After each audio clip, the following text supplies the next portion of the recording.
Eskerrik asko ona konbidatzearen. Nik kontatuko dizuet labur nire esperientzia. Momentu honetan, jubilauta nago, orduen pixka jubilatu baten patxada batekin. Laster 16 urte beteko dira, Osakidetzan nire bizitzan sartu zara, modu iraunkorrean. Hori izan zen 2002an, eta orduen aurkitu zidaten linfoma folikular bat. Tratamentua luzia izan zen, 7 kimio hartzen, 6 saio eta tratamentu monoklonala, pixka bat indartzeko. Halatabe, nola, ez zegoen nire kasuan bermerik, egin zidaten hezurguinaren transplantea eta horretarako joritzen Santanderera, Valdeziñako ospitalera. Eta momentu baten, geunden lau gaixo eta laurak Euskal Herrikoak. Justo Santanderren, baina. Han egin zidaten 50 urte Euskal Herrian, eta egin zidaten minialo transplante bat. Zuek hartu zuen baina betuan.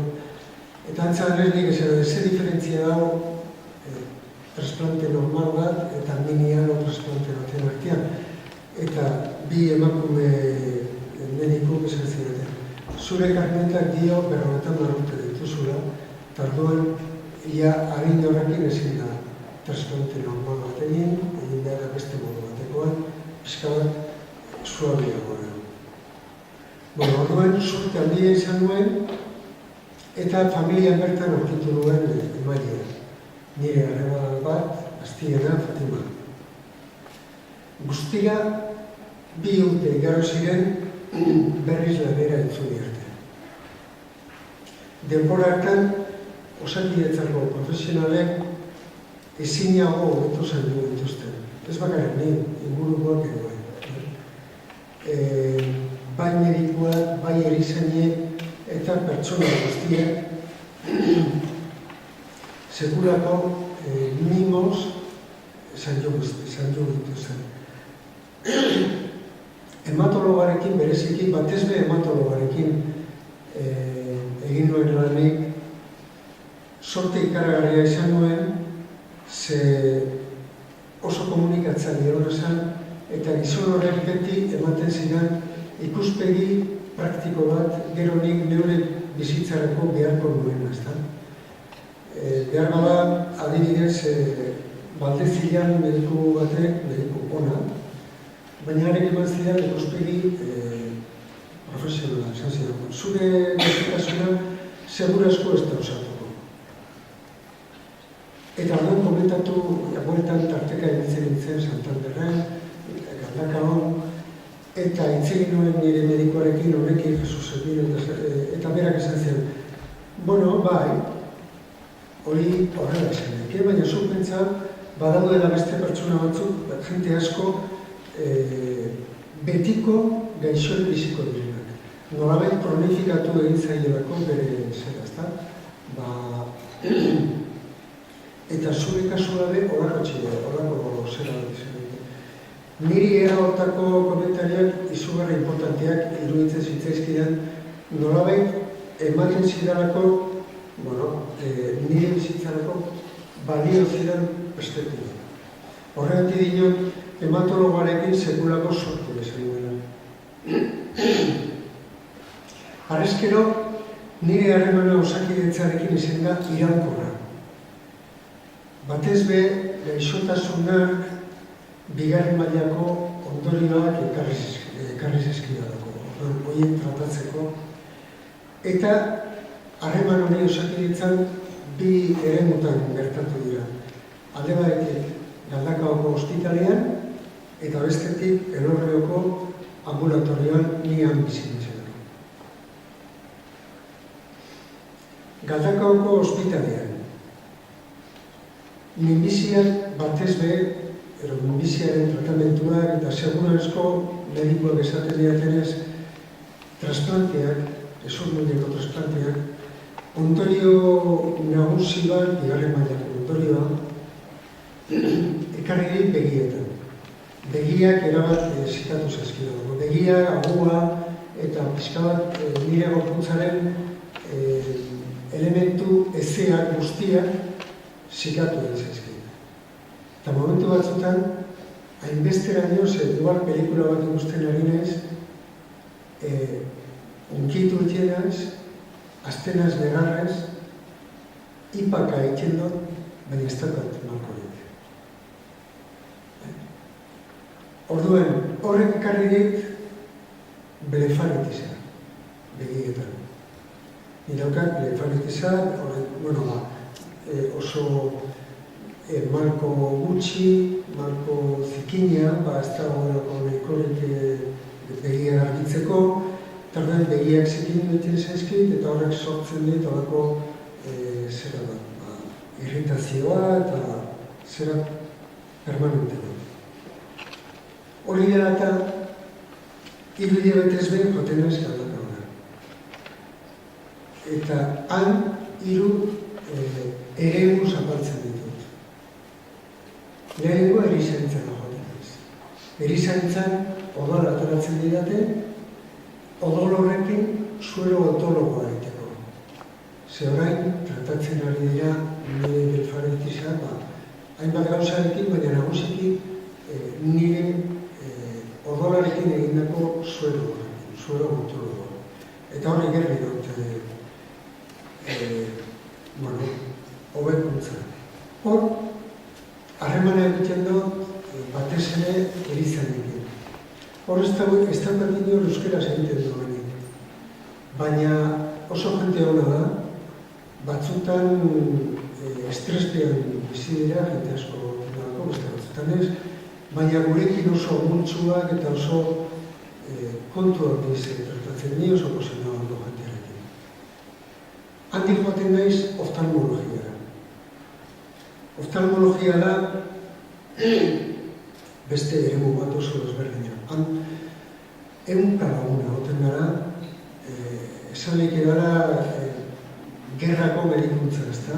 Jente piloa, batez ere jente nagusia, adinekoa, eta hor bai estrespean egiten dutela bai medikuen, bai erizainen, baina daukate sekulako mania eta sekulako trebezia gurekin lan egiteko. Oso ondo hartzen dituzte, hartzen dute bakoitzarekin behar duen denbora, esplikatzen digute zelan doan gana, eta nik oso posen dugu. Batzutan ikusten ditut itxota dabiltzala, baina profesionala dira goitik dira. Hor, 7 bat mediku tratatu dute, denboran, eta horietatik 3 euskeraz egiten dute. Gainera nik ez diete zer esaten eta azten dira euskeraz egiten, eta gara euskeraz egiten dugu. Orduenik, horret ere, nire posa arera botu duten da. Eta gainera, naturalak oso egiten dute euskeraz. Oftalmologiatik joaten ez hematologiara. Orduan nire goizak ezetzen dira goiz gozenak. Baina ez zait importa, badaki, haurek azkenengoan adibidez horren pare bat azte, egon ditzen 5 ordu. Baina ere izikaratzen, erabaten dut liburua, adizkaria, egunkari bat erazten du, eta nago lasai. Gainera hon, erretiratuta nago, eta ez daukat zerbait. Orduan, niretzat hori ez da problema. Hematologian joten naiz, eta hematologoak, nire betiko hematologoak, aprobetxatzen du ikusteko zelan doan. Egiten du odol analizi bat, eta esaten dit, zelan nagoen, gero begiak egiten nago, askunta, eta hitz egiten dugu, zelan joan diren azkeneko irudiak, gora bilarik izan dudan, eta hor zertzen da. Berak ez daki euskeraz, baina nik konturatzen az, bere taldean geroz eta jente gehiago, dagoela profesional gehiago euskeraz dakiena. Nila badara 16 urte berarekin, eta konturatzen az, nolabait hori ari dara poblatzen euskal profesionalekin. Hori galdakauko ospitali.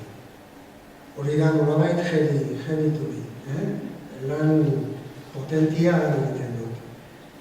Baina gero ekin dituen bi tromboflebitis, bata lanera itzuli horretik justo, eta gero dianik postik urtera.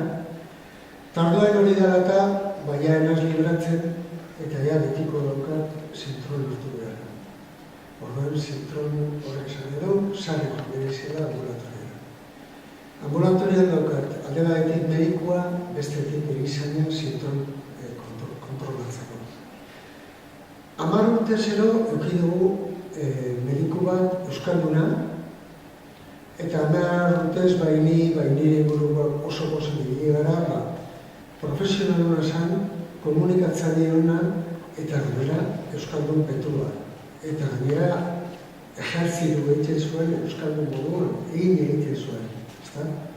Orduan gu oso pozik, baina oin urteari aldatu den dute eta etorri da titulara. Esaterra nintzaren sortizia zebilen eta etorri da. Honek ulertu bai ulertzen duen euskeraz baina ez du egiten. Orduan, hori dara eta ni hasinaz egiten gauza bat inoiz egiten ez du gara.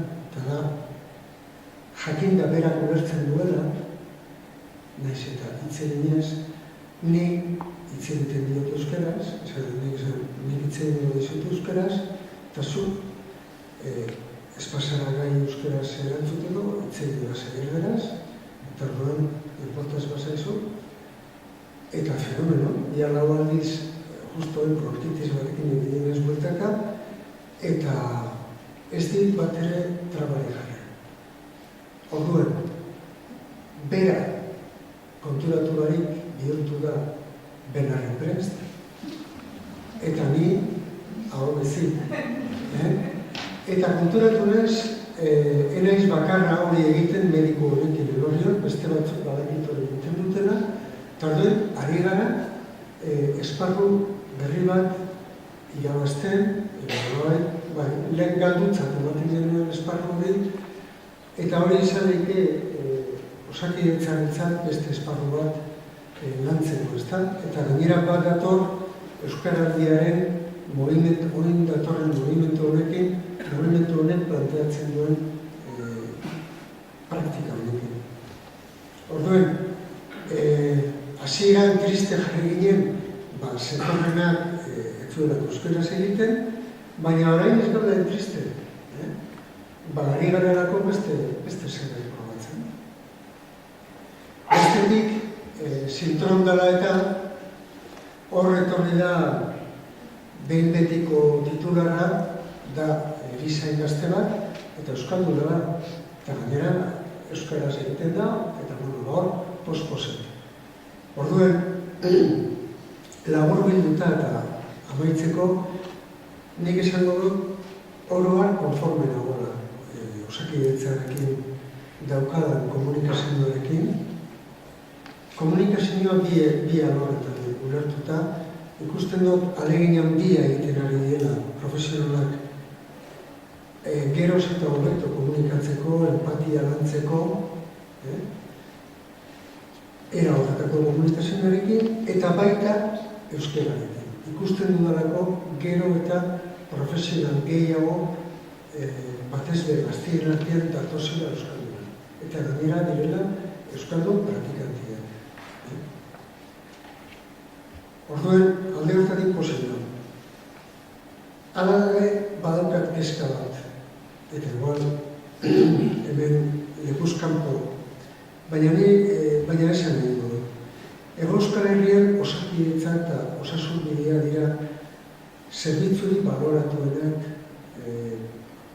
gure sistema autonomikoen barruan. Eta ni beldur naiz gure politikariek esotu duten erretara botako eta arriskoa jarriko, abiadura handiko trena eta horrelako lan erraldoiak justifikazio eskasa daukatenak promovitzen.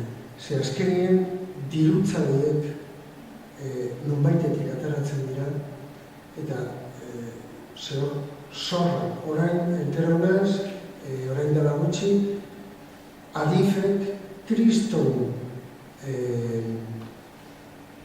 estazioa egin duela Galizia nonbaiten, abiadura handiko trenak pasatzeko, baina ia bukatu denean, erabakita tren hori ez dela gabeniko. Hau da, trena ez dela gaindetuko estazio horretan. Horrelakoak egiten ari dira pilo. Nire turna izan den, etoreko zaiguna zerbait, eta askotan badakigu nondik ateratzen diren diroia. Osasunetik eta hezkuntzatik. Nik behiturra behar. Eta amaitzeko esango dizuet, amaitu horretik, baldin baduzue ordenadoria edo telefonoa eta sartzen bazarete interneten, hor badago mutil bat, blogaria, enpresa teknologiko baten dabilena, Ibartara, Mikel Izarraldea. Eta ontxe, hori egun batzuk hasira hitz egiten, kontatzen idazten bere esperientzia buruz. Medikuak esan du, esklerosi arizkoitza dudala. Hori da bere esena. Horren, ari da jentia esplikatzen gaixo batzuk hitz egiten idazten aurrekoan Euskadi Irratian entzun duen emakume bati automobilean indoien eta nintzen geratu bere izenarekin, baina oso ondo hitz egin zuen berak zeukan minbizia bularrean, baina metastasi duna. Eta duen bere kasua esplikatu zuen oso ondo, lastima nintzela geratu bere izenarekin, baina bueno, badago geroz eta zera gehiago, geixo gehiago esplikatzen ari direnak, eta beren kasua, eta nahi baldin baduzu horako lekuetan topatu dut zaizu. Banik horrela ikusten zaitu, mila zer.